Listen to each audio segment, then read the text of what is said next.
Manfaatnya apa saja ketika kita punya merek? Yang pertama adalah mengantisipasi kalau misalkan produk kita booming, produk kita banyak dikenal masyarakat, supaya tidak ada yang membaca. Ya, di sini ada yang sudah punya sertifikat merek? Belum? Ya, nanti kita fasilitasi untuk kita buatkan ya. Selanjutnya ada bisa digunakan untuk standar bisa digunakan untuk tambahan ya, tambahan ketika kita bikin perizinan yang lain, misalkan BPOM dan juga PKRT. Khusus PKRT, produk sabun pembersih seperti saya wajib mendaftarkan merek. Karena apa? Karena nanti ketika merek itu ternyata sudah diambil sama orang, mau nggak mau saya harus mengembalikan merek itu dan bikin perizinan dari awal. Selanjutnya ketika misalkan dia melanggar ya, kita sudah patenkan, kita sudah daftarkan merek kita, kemudian ada yang nekat mau memakai merek yang sama, kita bisa tuntut ya dengan hukuman 1 tahun penjara, denda maksimal 900 juta.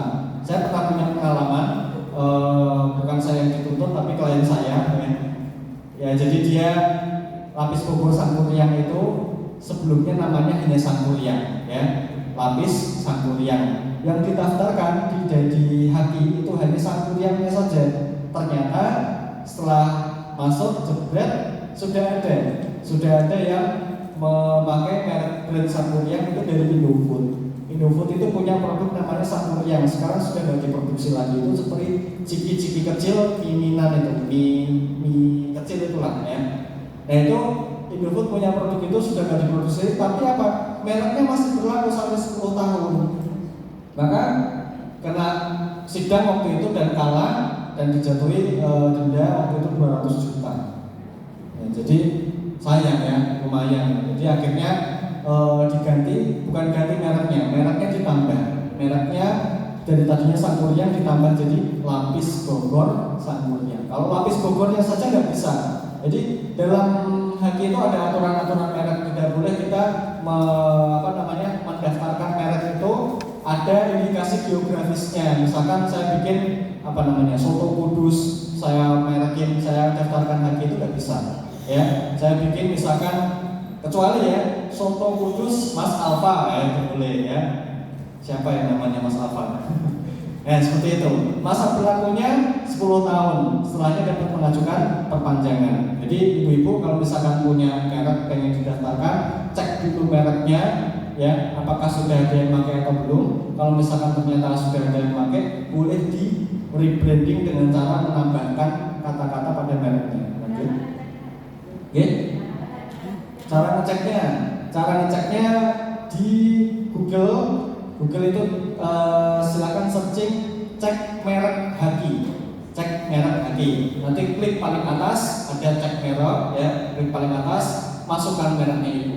Masukkan ya, misalkan dapur Bunda pasti sudah ada ya, itu sangat-sangat general ya, atau apalah.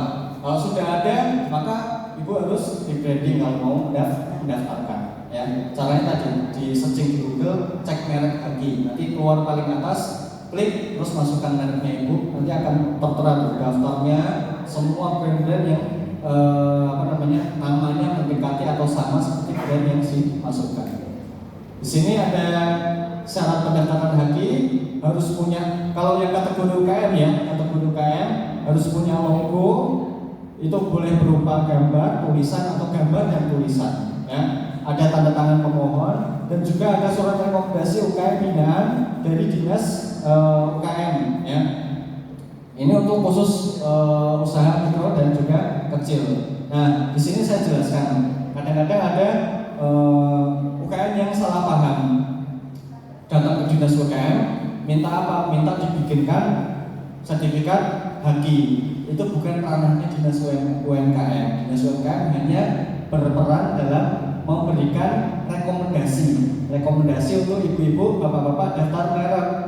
Nanti ketika ibu dapat rekomendasi dari dinas UMKM, ibu biayanya hanya 500.000. Kalau ibu nggak pakai surat rekomendasi, biaya untuk daftar mereknya 1.800.000 ya. Jadi ya 1.800.000. Kalau misalkan ibu pakai surat rekomendasi hanya 500.000. Itu merupakan kemudahan dan juga bantuan yang diberikan dari dinas UMKM. Nah, lalu wewenangnya ada di mana? Wewenangnya ada di Direktorat Jenderal Hak Kekayaan Intelektual, Direktorat Jenderal HAKI. Kalau misalkan ibu mau bikin secara manual, ibu bisa ke Dirjen HAKI, ya. Ada di Semarang ada nggak? Atau di Pati, ya? Di mana mas? Di Semarang ya, di Semarang, ya. Jadi silakan ibu bisa ke sana kalau misalkan mau bikin secara manual. Tapi nggak usah, menurut saya kita dampingi gratis, tinggal ibu bayar saja 500.000, itu sudah diskon, ya, sudah diberikan, itu nanti dibayarkan ke negara. Syaratnya tadi surat rekomendasi. Kemudian ada surat pernyataan UMKM bermaterai. Kalau nggak mau ribet ya sudah, mau nggak mau ibu bisa daftar jalur umum atau badan usaha. Nanti disiapkan cukup logo mereknya dan juga tanda tangan pemohon. Nggak usah pakai surat, nggak usah pakai, tapi bayarnya 1.800.000. Dan satu NIK hanya boleh satu merek yang didaftarkan kalau yang UKM. Kalau lebih nggak bisa, ya. Lanjut. Ini biayanya. Untuk yang baru tadi sudah saya jelaskan. Untuk yang perpanjangan, kalau yang UKM 1 juta, kalau yang badan usaha atau pribadi atau umum itu 2.250.000. Khusus yang UKM kalau mau perpanjangan itu ada syarat-syarat, diantara lain struk pembelian bahan baku dan juga struk penjualan, bukti penjualan.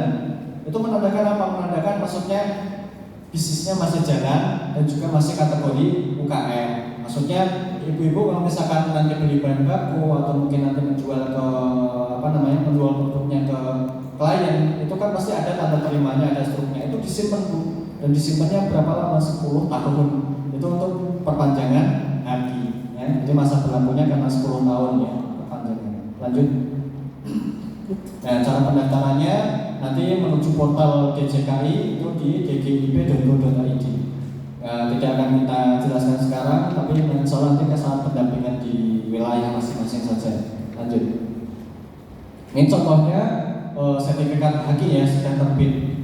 Untuk menunggu sertifikat ini terbit lama waktunya 2 tahun, ya, 2 tahun.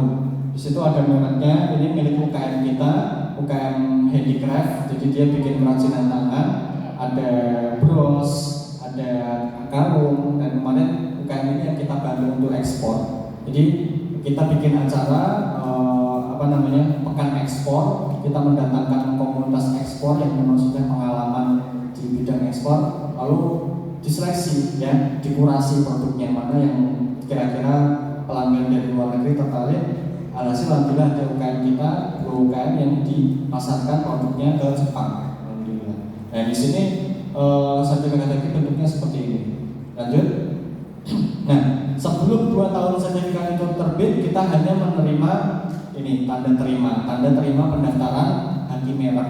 Ini bentuk tanda terimanya, ada 3 lembar. Lanjut. Alhamdulillah sudah selesai pemaparan terkait NIP, PYT dan juga HAKI. Monggo kalau ada pertanyaan.